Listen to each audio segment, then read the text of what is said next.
Good afternoon, ladies and gentlemen. My name is Zach Barrett, and we are Recyclops Technologies. We're here today to discuss our results and findings with regards to an exciting project centered around swarm robotics. Joining me today are team members Simon Bonisteel, Zachary Kenneally, Matt Duhill, and Elliot Evans. This project was designed in cooperation with the computer sciences group here at MUN, namely constructing a mechanism which allows their new platform to launch and release test disks, thereby allowing the robots to better cooperate with each other as well as expedite their given task. Just by definition, swarm robots are usually small and simple in construction, and as you will see, the main issue becomes constructing a solution which fits within a small footprint, but is also functional within a useful capacity. To outline our production and design process throughout the semester, we've prepared a presentation which will adhere to the following outline. We'll begin with a definition and background of swarm robotics, including some of its origins as well as future applications of the technology, then our mission statement and design constraints as they relate to the problem. We'll then present our initial concepts, which were created, move into a detailed design phase, and then on to the material selection phase in which we finalize materials used within the model. From there we go to our manufacturing and testing phase, followed by the final design, as well as conclusions and recommendations we have for the project moving forward. I'll now hand the floor to Mr. Simon Bonisteel to give us a background in swarm robotics. So what is swarm robotics? Swarm robotics is a relatively new concept coordinating multiple robots to complete a task. There are 5 properties that constitute swarm robotics. Swarm must consist of multiple homogeneous robots, meaning they're very similar in nature and work in coordination to complete a very similar task. They're self-organized, meaning that they work towards a common goal without the interaction of humans, and both are similar in nature and simple to complete. So how was swarm robotics derived? It was derived through bio-inspiration. Groups of animals such as flocks of birds, schools of fish, and colonies of ants were examined for their relatable methods and technologies. The most relevant bio-inspiration our project takes into consideration are colonies of ants. They gather food for their queen in large groups and improve efficiency by each homogeneous ant interacts with each other. The desired swarm of robots that our collection mechanism would be mounted on would act in a very similar fashion. They would gather pucks instead of food, and opposed to bringing them back to the queen ant, the pucks would be delivered to a designated drop area. The intention of our design project was to create a mechanism that enables the robots to interact similarly to ants and the ability to effectively pass deliverables. Thus bringing us to our mission statement. Throughout the duration of our design project, it is the goal of Recyclops technology to design and fabricate a manipulation mechanism capable of being mounted to an existing swarm robot chassis. This will allow for movement and sorting of objects and deliverables. The chosen design will adhere to the system constraints and meet the performance requirements set by the group supervisor, Dr. Andrew Vardy, and Recyclops Technologies. I'm now going to pass the floor to Mr. Kenneally to further talk about the constraints and requirements for our project. Alright, before the team began with the preliminary design and concept creation, these system constraints had to be identified to narrow down the endless concept possibilities and provide a solid starting point for our design. 2 major system constraints were identified that will impact our final design. The design and construction needs to be retrofitted onto the existing robot model and also incorporate all current cameras and sensing hardware, and also be light enough for the robot motors to operate smoothly. The robot must also operate effectively within the performance area, being limited to a predetermined space encompassing all the pucks and the delivery zone. Here you can see the concept creation. Recyclops Tech worked together and collaborated to produce 6 concepts during early concept investigation. 2 of the concepts were deemed infeasible, and here are the 4 that were further analyzed. Okay, to determine which concept would proceed to the design phase, a morph chart was used to analyze the pros and cons of the generated criteria for the concepts. So the end result of the morph chart was concept F. The disc grabber was the best design option. So Elliot Evans will discuss this concept and the mechanism in the detailed design. Alright, so moving forward from our conceptual design, it's important to establish a method by which we plan to incorporate our mechanism into the operation of the robot swarm collection process. Essentially, each robot would actively be roaming around the performance area, and as they did, they would distinguish and detect colored discs by a front-mounted pixie camera. Once detected, the grabbing arm would be commanded to close, grabbing the puck and holding it as the robot continued to move. It would then move to position itself to aim towards the disc collection area, or at an alternate robot that was located closer to the disc collection area. For this, each robot would actually be fitted with a bubble scope, which would enable each individual robot to be aware of the location of all the members of the robot swarm at all times. So once in position and within a predetermined range, the actuated grabbing arm will be commanded to open and the spring shooter assembly will be engaged, effectively striking the puck and launching it forward.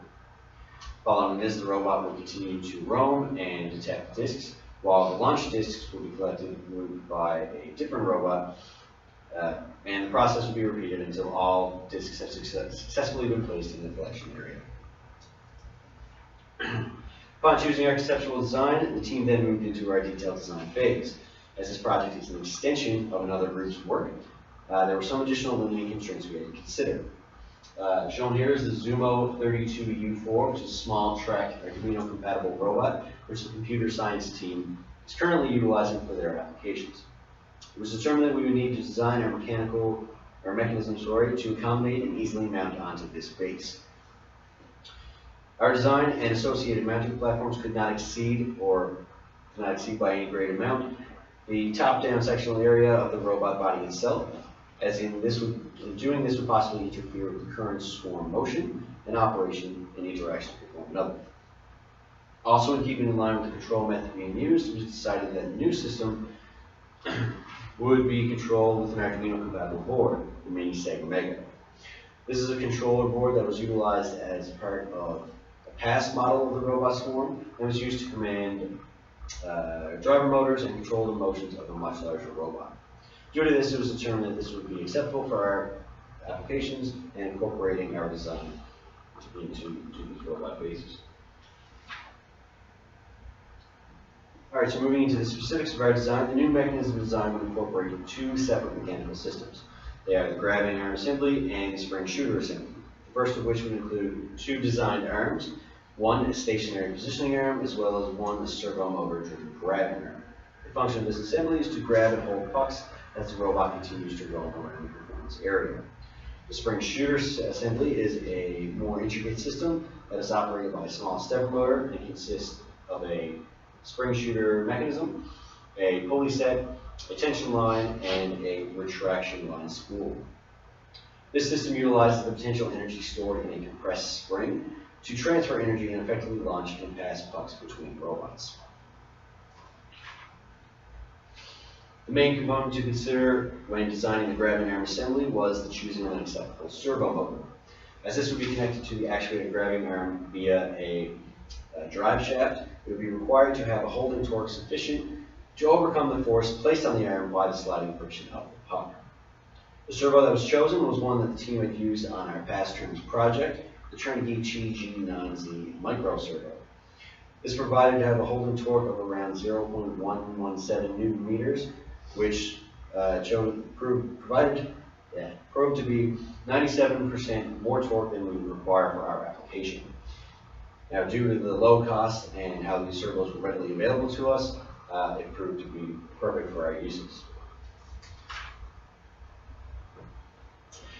In the designing of our spring shooter assembly, there were two main components to be considered. They were the stepper motor that retracted and released the assembly, as well as determining an acceptable spring to incorporate into our spring shooter mechanism.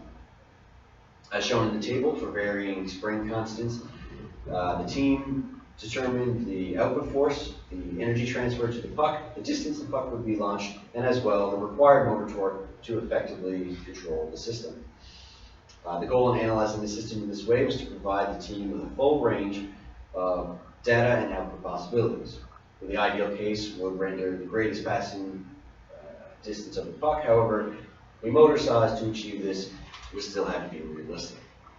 This component would have to be mounted onto the Zumo base and could not impede the motion or weight and size limitations of the bot.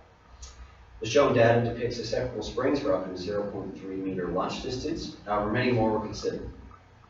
The chosen stepper to be used was a Lin Engineering 4018L series, which had an output torque of 0.3 Newton meters, which corresponded to a spring constant of 200 newtons per meter and a theoretical launch distance of 4.1 meters. Shown here is the design spring shooter mechanism that is included in the spring shooter assembly. As you can see, it consists of a 1/4-inch steel bolt, a compression spring, a steel nut or stopper, a eye hanger nut, as well as a kicker arm that would be used to strike the puck, and a spring casing that would enclose the spring compression area. Although simple in nature, the small mechanism would allow for introducing a mechanical advantage and an easy method for energy transfer. Also, as many of these components that comprise this mechanism are commonly found materials, with the exception of the spring casing, and therefore would easily be easy to replicate for fitting out into our school. Shown here, we have a side view of our completed 3D model. Main components would be the Zumo U32U4 base, our mini-seg mega board mounted up top, and as well on the front we have our grabbing arm assembly, and back here this entire system would be the spring shooter assembly. For the grabbing arm assembly, we would have a stationary positioning arm, and the opposite side of the robot would be actually a grabbing arm, which would be operated by the servo motor mounted here, and drive shaft coming down this way. And for the spring shooter assembly, we have a servo motor mounted on top, attached to a drive shaft and a retraction spool. And that will be a tension line running through the pulley set and connected to the back of the spring shooter assembly. I'll pass it on to Zach to talk about our material selection. The number one priority for the material selection was to have low cost and readily available parts for construction. These parts needed to be lightweight for optimal robot operation and strong enough for an acceptable measure of durability. The material selected for mounting components was a 1/8-inch thick clear acrylic. The acrylic is strong, lightweight, and the pieces are easily fabricated by the faculty's laser cutter. The specialized components consist of complex shapes were 3D printed with from an ABS M30 thermoplastic. The thermoplastic has great tensile, flexural, and impact strength for an ABS material, and while being lightweight. So other materials that we have purchased were bearings, pulleys, shafts, standoffs, and springs, and we got these from McMaster-Carr and the local hardware stores. I'll hand it over to Zach for manufacturing testing. In choosing among the manufacturing techniques available to us, the team had to consider some underlying goals of the swarm. This includes creating many robots, minimizing production costs, while still fitting on a compact platform. Thus, as stated by Zach, the team chose to purchase stock materials wherever possible. Stock components are great in that they are cheap, easily available, and very reliable. However, for some more specialized components, such as our couplings and our mounting plates, the team had to use the prototyping facilities available to us here at MUN, namely the laser cutter and the 3D printer. It's an unavoidable expense when you are creating new components. However, the files for these components are now available and can be easily reproduced if necessary. Due to careful planning during our purchasing and manufacturing phases, assembly moved forward without great issue. As for the testing phases, the team broke the procedure down into 3 phases. The first phase involved importing all the dimensions of our known materials into the 3D modeling software to ensure everything fit well and didn't interfere with each other during operations. Then when all parts arrived and were constructed through prototyping, we moved on to the stage 2 of testing, or the dry fitting phase. As to be expected, some of the prototype parts had excess material which had to be removed to achieve our perfect fit, and our mounting plates also required some small adjustments which were easily done using the laser cutter. Our third and final testing phase involved all electronics, including the servo and the stepper motor. In order to test these components, the Arduino clone mini-seg board as well as a driver board to operate the stepper motor was used. It was only after we confirmed functionality of all these components that the team could move on to developing their final coding. Now I'll hand the floor over to Mr. Matthew Hill, who will discuss our final design as well as some recommendations and conclusions. As you can see, the transition we made from our detailed design to a physical prototype was very accurate. Currently, the mechanism that is attached to the front of the Zumo robot has made great strides towards achieving our team's design goals, although further refinements will need to be made to our prototype. The stepper motor is unable to pull back a string that is strong enough to adequately shoot the puck a reasonable distance. Also, the spring casing is quite short. We weren't able to get enough pullback on the spring to create enough potential energy to kick the puck. These downfalls were largely due to the vigorous space constraints that were pushed on us by the Zumo robot. Recommendations for the future of this project are a gear reduction system, a stronger stepper motor, a quick release mechanism, and a rotational spring instead of a linear spring. A gear reduction system will give the stepper motor greater mechanical advantage to better retract the energy storage device. A stronger motor would also help in this way, but the size limitations and the carrying capacity of the Zumo robot make this difficult. Ideally, a combination of a gear reduction system and a stronger stepper motor would boost the performance of our robot the most. The inclusion of a gear reduction system puts on the spinning spool that the tension line is attached to greater rotational inertia. This presents a problem to the firing of our mechanism, where the mechanism needs to accelerate very quickly. The increased rotational inertia that is applied onto it will dampen the motion. To solve this, a quick release mechanism that could disengage the spool that has the tension line on it from the gear reduction system would be able to have free spinning and firing of the mechanism without being dampened by the increased inertia. Unfortunately, with the addition of the gear reduction system and the quick release mechanism, we're again going to be coming to a problem with the space constraint that we were pushed on by the Zumo robot.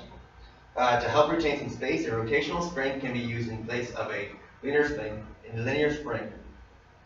where a rotational spring, as energy is stored in it, does not take up as much space as a linear spring does.